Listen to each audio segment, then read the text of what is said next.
It's news time. Information is power. The current. The news headline. Court plans to hear Northern Group suit for federal government to allow Southeast to secede and reasons to embrace unity. The case filed by the Northern Coalition Group, CNG, for federal government to allow the Southeast region to secede from Nigeria has raised a lot of arguments within the country. It is important to recall that some members of the CNG went to Federal High Court in Abuja and told the court to order the National Assembly to ensure the exit of Southeast Zone from Nigeria. Referendum to determine the fate of Biafra and other self-determination agitations. It was noted that the coalition of Northern Group had in June sued the National Assembly and Attorney General, asking the courts to compel the defendants to halt the ongoing constitutional review exercise and in this place conduct a referendum to determine what determines Nigeria and who populates it. The case was adjourned on Monday in Abuja after the court before Justice Inyang Ekpo could not sit the same due to official assignment. Speaking to journalists on Monday, an adjournment, the spokesperson of the CNG, Abdulaziz Suleiman, noted that the court could not sit and suit was subsequently adjourned to 28th of January 2022. The CNG said instead of constitutional review, the defendant should immediately provide a framework for the actualization of agitators' demand on self-determination. He said, "What we are doing to save the country, ourselves, and the future of the country, because these people are becoming violent already. The most of the people engaged in these activities are below 50. Therefore, if we allow our leaders of today to go and leave us with these people in this situation, there may be another bloodshed or civil war. That is what we want to avoid, which is why we come to the court to interpret the situation." One of the issues for determination and the substantive suit has to do with legal obligation of the second to fourth respondents to provide a framework that will pave the way for the self-determination of the southeastern states and any other enclave that wants to go so as to leave the geographical entity called Nigeria before any further step is taken to review the constitution. The suit filed by the plaintiff and leaders of the group, Nastura Ashiru Sharif, Abdulaziz Sulaiman, Balarabe Rufai and Aminu Adam, joined the Attorney General of the Federation, Abubakar Malami, Senate President Ahmad Lawan, Speaker Femi Gbajabiamila, and National Assembly as defendants.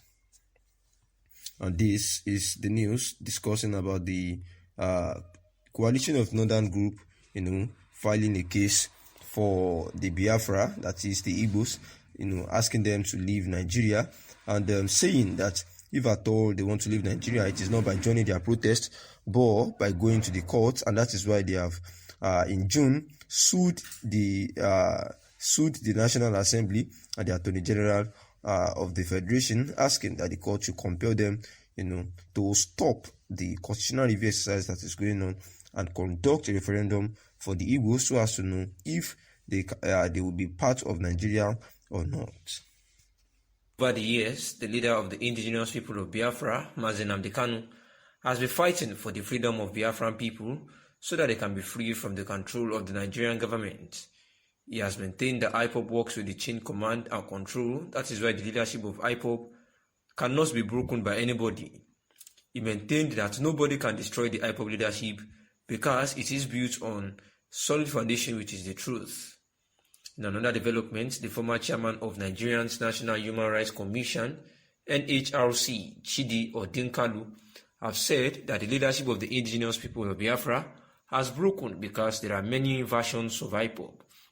This was contained in a press statement issued by Chidi Odinkalu during an interview on Arise TV.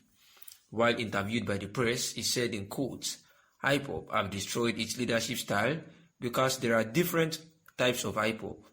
Ipob today is not limited to Nnamdi Kanu alone, but there are many versions of Ipob. The indigenous people of Biafra command and control structure has broken down because there are many types of Ipob currently existing. There are multiple Ipobs, which some of them are political in nature, while some of them are fighting for Biafra. Continuing with his speech, he said, Ipob leadership is totally in disarray right now because the chain of their leadership is broken. The leadership of Ipob is in shambles, as most of them belongs to Nnamdi Kanu, while some of them belongs to the political stakeholders in Igbo land. While describing different types of Ipob, he said, there are political Ipob owned by partisan political actors in Anambra State, and there is a faction of people in Anambra Central who are masquerading themselves as Ipob members. There are political Ipob members who are being controlled by political leaders in Abia State. There are sets of Ipob members that belongs to Nnamdi Kanu, while some other members of Ipob belongs to the political leaders in Igbo land. This was a press statement issued by Professor Chidi Odinkanu. President Muhammadu Buhari said his Turkish counterpart has set an example to the rest of the world on how to treat refugees. I commend Your Excellency for leadership and generosity in receiving and accommodating 4 million refugees fleeing from conflict areas, particularly in Iraq, Syria, and Afghanistan. You have indeed set an example to the rest of the world, the Nigerian leader said. President Muhammadu Buhari described the 2 days visit of President Erdogan and the First Lady Emine Erdogan as a reflection of the robust, warm, and cordial bilateral relation between Nigeria and Turkey. He noted that it was the second time he has had the pleasure of receiving many brothers in Abuja.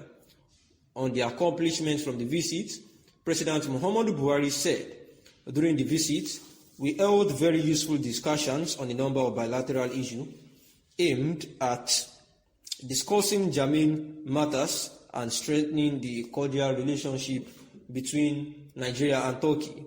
The key issues we touched on included a series of bilateral agreements and memoranda of understanding that had been finalized. As a positive outcome, either major agreements, MOUs on a number of the key sectors including energy, defense industry, mining, and hydrocarbons, among others, were signed today. We have agreed that implementation is to commence immediately. In the course of our discussions, we also reviewed the travel ban list based on the revised COVID-19 protocols and removed Turkey from Nigeria's travel ban list. Turkey has indeed achieved remarkable success in addressing the COVID-19 pandemic. President Muhammadu Buhari said President Erdogan's meeting with a joint session of the Nigeria and Turkish Chambers of Commerce and Industry before departing Nigeria would actually be an opportunity to engage and exchange views on more productive ways of pushing ahead the socio-economic ties between the two countries. Thanks for listening.